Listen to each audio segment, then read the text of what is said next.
नमस्कार, मैं हूं संदीप चौधरी। आप देख रहे हैं न्यूज 24 का डिजिटल प्लेटफॉर्म। आज की सबसे बड़ी खबर, आतंकवादी दुर्दांत अपराधी विकास दुबे का एनकाउंटर। आज सुबह ये एनकाउंटर कर दिया गया और इस पर तमाम सवाल उठाए जा रहे हैं। हत्यारे की हत्या हुई, यही अंजाम होना चाहिए था, या ये लोकतंत्र की भी हत्या है? हमारी व्यवस्था, हमारे जो कानून है, प्रक्रिया है, उसका घोर उल्लंघन है। बहुत सारे सवाल उठाए गए हैं कि ये 2 से 3 जुलाई की दरमियानी रात 8 पुलिस वालों को मार देता है, उनकी हत्या कर देता है। उसके बाद शिवली 6 किलोमीटर दूर जाकर छिप जाता है, दिए तले अंधेरा। फिर वो आनंद विहार बस टर्मिनस आ जाता है, वहां से फरीदाबाद से दिल्ली के रोहिणी इलाके की रेकी करता है, फिर फरीदाबाद होटल से भाग जाता है। 1:30 बजे दबिश, 1 बजे गायब।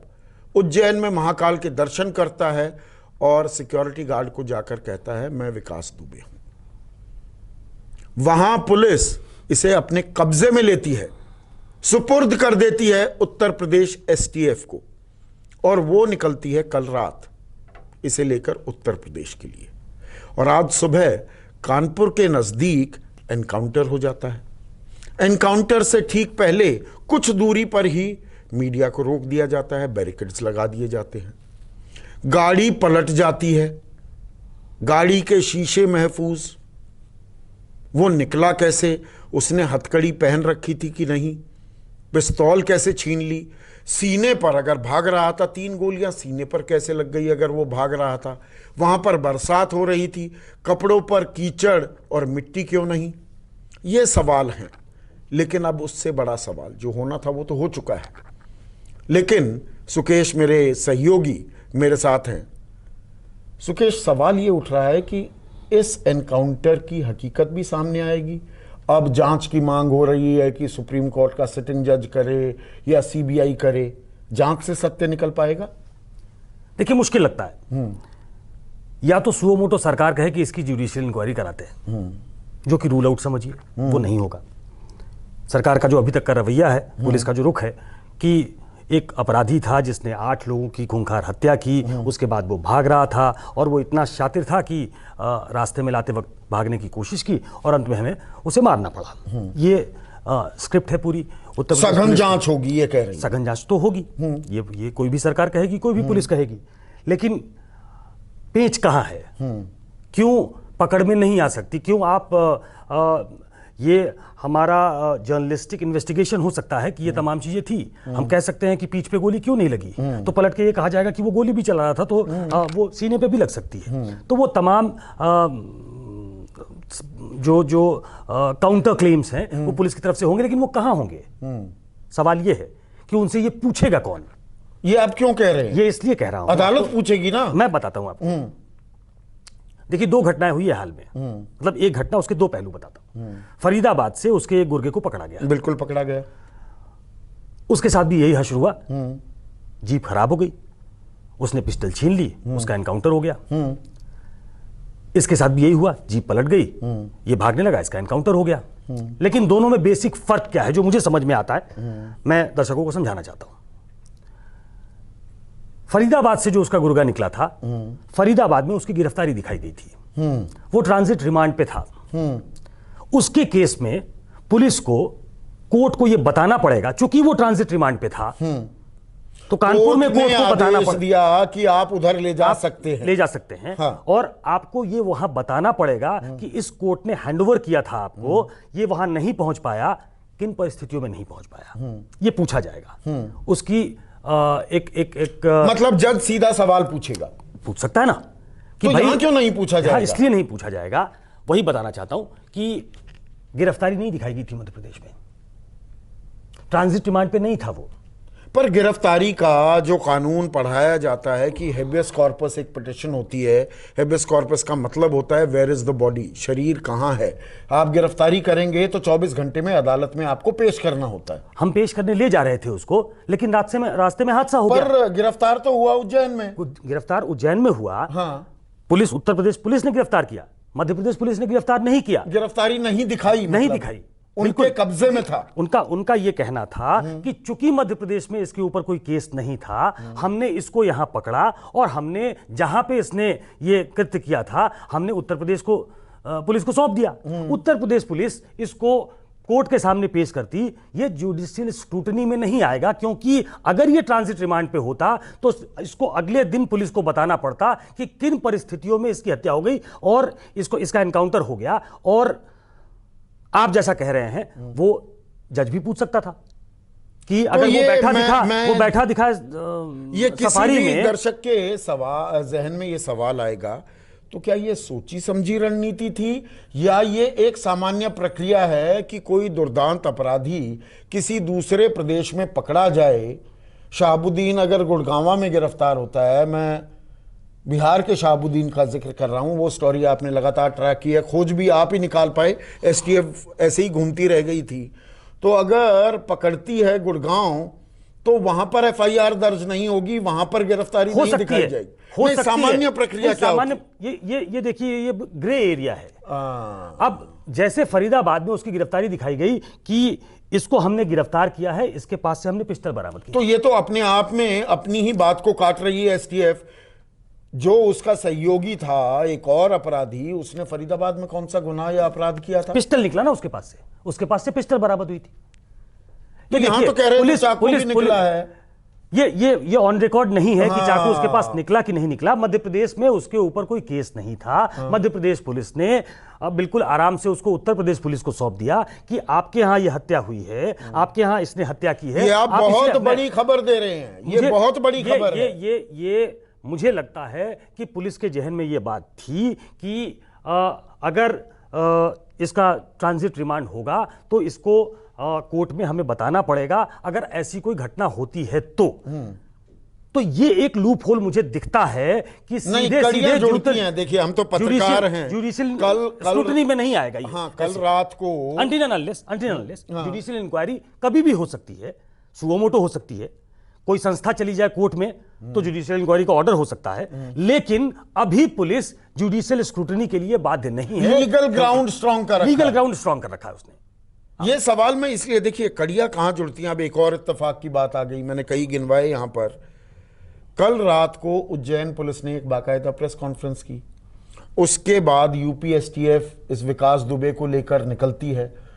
वहां पर जो पत्रकार मौजूद थे, अब वो क्लिप भी वायरल हो गई है, जो डिप्टी एसपी डीवाईएसपी थे, नहीं वो एडिशनल एसपी हैं। मैंने वो क्लिप देखी है। मैं उस पर टिप्पणी इसलिए नहीं करना चाहता हूं क्योंकि वो ऑफ द रिकॉर्ड बातचीत थी और बहुत सारे लोग ये कह रहे थे कि भाई उत्तर प्रदेश पुलिस को छोड़ेगी नहीं। देखिए, इसके दो पहलू हैं संदीप। एक जर्नलिस्टिक रिस्पॉन्सिबिलिटी हमारी है क्योंकि एक लॉ ऑफ द लैंड है, बिल्कुल संविधान से देश चलता है कि आखिर कोई अगर अपराधी होगा तो उसको कोर्ट सजा देगी, पुलिस सजा नहीं देगी, एसटीएफ सजा नहीं देगी। लेकिन इसका दूसरा पक्ष भी देखना जरूरी है कि ऐसे दुर्दांत अपराधी, ये कोई पहला नहीं था ना, इसके पहले भी अपराधी हुए हैं। अब मैं इसको थोड़े बड़े लेवल पे ले जाना चाहता हूं। दिक्कत दरअसल पॉलिटिकल विल की है, मैं कहूंगा दिक्कत जुडिशियल विल की भी है। एक एक केस अगर इतने दिन तक चलेगा, अब मैं नाम लेता हूं, और जमानत मिल जाती है ना, जमानत मिल जाती है, आप कन्विक्टेड भी अगर हो जाते हैं, खारिज हो जाते हैं। इतने सालों में 60, 70, 80 केसेस थे इस पे, और इतने सालों में ये बड़ा होता गया, केसेस बढ़ते गए। लेकिन कहा जाता है कि इसने थाना ही खरीद रखा था, उस इलाके में इसका इतना रौब था कि पुलिस भी इसके हिसाब से चलती थी, थाना इंचार्ज इसके हिसाब से पोस्ट होता था। ये हम नहीं कह रहे, ये तो जो सीईओ जो देवेंद्र मिश्रा जिनकी जो शहीद हो गए, उन्होंने चिट्ठी में लिखा है। अब इसमें ये देखना जरूरी है कि जिस फोर्स का 8 आदमी शहीद हुआ हो, और ये पहली बार नहीं हुआ है, लेकिन हाँ ये पहली बड़ी घटना है जिसमें 8 जवान शहीद हो गए, हत्या कर दी गई और निर्मम हत्या कर दी गई। ये पुलिस के इकबाल पे सवाल है, चुनौती है। तो पुलिस का माइंडसेट भी समझना जरूरी है। मैं पहले जाता हूं, मैं क्यों कहता हूं जुडिशियल विल भी नहीं है, मैं क्यों कहता हूं पॉलिटिकल विल नहीं है। मुख्तार अंसारी के खिलाफ केसेस थे, किसी अधिकारी ने उनका AK-47 बरामद कर लिया। कहा जाता है कि तत्कालीन एक बड़े नेता थे, उन्होंने फोन कर दिया कि कुछ नहीं होना चाहिए। उस अधिकारी को अपनी नौकरी छोड़नी पड़ी। आज वो अगर होते तो वो पीसीएस थे, वो आईपीएस रैंक में होते और बड़े अफसर हो सकते थे। लेकिन फ्रस्ट्रेशन, आउट ऑफ फ्रस्ट्रेशन उन्होंने नौकरी छोड़ दी। मुख्तार अंसारी तब से बड़े ही होते गए। दूसरा नाम लीजिए अमरमणि त्रिपाठी, वो कन्विक्टेड हैं, लेकिन उनका पॉलिटिकल रसूख जो है वो आज भी बरकरार है। वो हर पार्टी में रह चुके, बसपा, भाजपा, हर पार्टी में रह चुके। आप आगे चलिए, विजय मिश्रा उत्तर प्रदेश के बहुत बड़े डॉन हैं। मैंने स्टोरी की थी, बड़ी बड़े केसेस उनसे, उनके खिलाफ जो थे वो वापस लिए गए कि ये पॉलिटिकल मसला है, हाँ ये केसेस वापस लेते हैं। शुद्ध क्राइम का मसला, शुद्ध क्राइम का उन पे आरोप, क्राइम करने का आरोप, वो वापस ले लिया गया। आप आ जाइए अतीक अहमद पे, कभी जहां से नेहरू सांसद थे, अतीक अहमद उसी फूलपुर से सांसद हुए। तो ऐसी लंबी फेहरिस्त है कि आप जो आरोपी है, अपराधी है, बहुत कुख्यात अपराधी है, उसको सजा नहीं दिलवा पाते। पुलिस सजा को कहां, पद देते हैं, बिल्कुल माननीय सम्मानीय बनते हैं। मतलब रघुराज प्रताप सिंह 96 में कल्याण सिंह जाते हैं कुंडा, और कुंडा का गुंडा बताते हैं और दो दो हाथ करने की बात करते हैं, 97 में मंत्री बना देते हैं। फिर मुलायम सिंह तो बाकायदा जेल में जाते हैं, निकलवाते हैं, और सपा सरकार में भी मंत्री रहे, कितनी बार मंत्री बना, अखिलेश की सरकार में भी मंत्री रहे वो। ऐसे में पुलिस का जो लोग ये कहते हैं कि आप अगर सवाल उठाते हैं इस एनकाउंटर पे, तो पुलिस का मोरल डाउन होता है। पुलिस का मोरल दरअसल डाउन होता है जब ये संतोष शुक्ला की हत्या करता है, बरी हो जाता है, और जो अगली सरकार है, जो उस समय की सरकार है, तत्कालीन सरकार है, वो उसके खिलाफ ये तमाम इन अपराधियों, इन माफिया डॉन्स का जो आपने जिक्र किया, इनको सलूट करना पड़ता है ना पुलिस वालों का, तब मनोबल नहीं गिरेगा क्या? तो इसीलिए मैं कहता हूं कि हम अगर इसका एक पक्ष ये देखते हैं कि एक्स्ट्रा जुडिशियल किलिंग है क्या, हमारे यहां लॉ ऑफ द लैंड भी तो कोई चीज है, हम उसके हिसाब से चलें।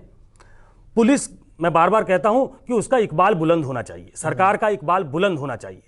अगर पुलिस के 8-8 जवान मार दिए जाएं और वो कोई कार्रवाई करते हुए न दिखे, वो हाथ पे हाथ धरे बैठ जाए, तो साफ साफ मैसेज जाता है क्रिमिनल्स में कि हम छुट्टा सांड हैं, हम कुछ भी कर सकते हैं। तो इस माइंडसेट को समझना, इस एक काउंटर जो आर्गुमेंट है उसको समझना जरूरी है। उसके लिए आपको कई चीजें मजबूत करनी पड़ेगी। उसके लिए आपको राजनीति में जो पुराने नेता हैं वो ये इस बात का हवाला देते हैं, आपके शो में भी कई बार लोग कह चुके कि भाई हम सब दलों को इससे गुरेज करना पड़ेगा कि हमने जो अपराधियों को आगे बढ़ाया है। कहते सब हैं, करता कोई नहीं है। हमको जुडिशियल विल को भी देखना पड़ेगा। जिस तरीके से जुडिशियस फैसला होना चाहिए, जिस तरीके से त्वरित फैसला होना चाहिए, जिस तरीके से फास्ट ट्रैक कोर्ट बनने चाहिए, जिस तरीके से प्रोएक्टिव कोर्ट्स को दिखना चाहिए, कोर्ट्स भी नहीं दिखती। तो ऐसे में एक फ्रस्ट्रेटेड पुलिस जो है वो करे क्या? मैं पुलिस को डिफेंड भी नहीं कर रहा, लेकिन पुलिस को सीधा सीधा इस तरीके से कॉर्नर कर देना कि तुमने मार डाला, तो उनका एक क्लेम ये बनता है कि हमने वैसे को मार डाला। संरक्षण इतना था, ये missing the woods for the trees, आज मैंने ये इस्तेमाल किया कि हम पेड़ गिन रहे हैं, बरगद के पेड़ तो वहीं अभी मौजूद है ना, वो बरगद के पेड़ शय दे रहे हैं ना बहुतों को। बिल्कुल, वहां तक पहुंचना मुश्किल होता है। और शायद क्या यहां पर तो ये खेल खत्म और राज हजम, ये एक बहुत बड़ी चुनौती होगी कि क्या इसके सीने में बहुत से राज दफन थे जो अब शायद कभी नहीं खुल पाएंगे। ये एक बहुत बड़ा सवाल होगा, और उसके लिए क्या किया जा सकता है, उसके कॉल डिटेल रिकॉर्ड निकाले जाएं और उस तरीके से उसकी जांच हो कि आखिर ये किन लोगों से संपर्क में था, उसका एक पास्ट रिकॉर्ड देखा जाए कि किन लोगों के ज़माने में उसने ज़्यादा वेल्थ कमाया, जिन लोगों के ज़माने में उसका पॉलिटिकल रसूख बढ़ा। ये हो सकता है, लेकिन एक आप अपने संगठन को लीजिए। आप अगर किसी पोजीशन पे हैं, आप बहुत माइल्ड हैं, तो आपके नीचे काम करने वाले जो हैं वो they take you for granted. तो पुलिस भी अगर अपने नीचे काम कर रहे लोगों के खिलाफ या अपने सामने खड़े लोगों के खिलाफ उसी तरीके से दिखाई दे कि हम किसी भी वजह से, चाहे पॉलिटिकल विल नहीं है, चाहे हम पॉलिटिकल दबाव में हैं और इसकी वजह से हम एक्ट नहीं कर पा रहे, तो दे फील क्रिपल्ड। तो ऐसे में उनकी एक ये क्लेम होता है कि हमने जो किया हालांकि किसी ने ये माना नहीं है कि हमने उनका एनकाउंटर किया है, लेकिन जो आसपास की चीजें जो जुड़ती हैं, नहीं, ताली वो बजाने वाले investigation- बहुत हैं कि इसका यही अंजाम होना था और ठीक किया। नहीं, बिल्कुल ठीक कहना इसका वो ठीक नहीं है, लेकिन इसका एक दूसरा एस्पेक्ट जो मैं दोनों पक्ष को देखना चाहता हूं और दोनों पक्ष को सामने रख के आपके सामने बात करना चाहता हूं कि एक क्लेम तो ये जरूर है कि क्या ये मुठभेड़ फर्जी था, क्या ये स्क्रिप्ट लिखी गई थी, क्या इसीलिए उसको ट्रांजिट रिमांड पे लिया गया था कि उन पे कोई बाद में सवाल ना उठा सके, वो कोर्ट में पेश किए जाने के पहले ही मर गया, तो अब तो वो कोर्ट में कुछ बताने के लिए उनके पास नहीं है। और यहां पर जब प्रजातंत्र की बात करते हैं, देखिए हमारी एक व्यवस्था है और एक कहावत है अंग्रेजी में, उसका हिंदी में तर्जुमा आपके सामने पेश कर रहा हूं कि आंख के बदले आंख की नीति पर आप चलोगे सभ्य समाज में तो आखिरकार सब अंधे हो जाओगे। तो क्या हम अंधा होने को तैयार हैं? ऐसे ही इंसाफ दिया जाएगा क्या? ये भी एक बड़ा सवाल है और दोनों पहलू सुकेश ने आज आपके सामने विस्तार में समझाए हैं। इस सवाल पर भी गौर कीजिएगा। अभी के लिए बस इतना ही। नमस्कार।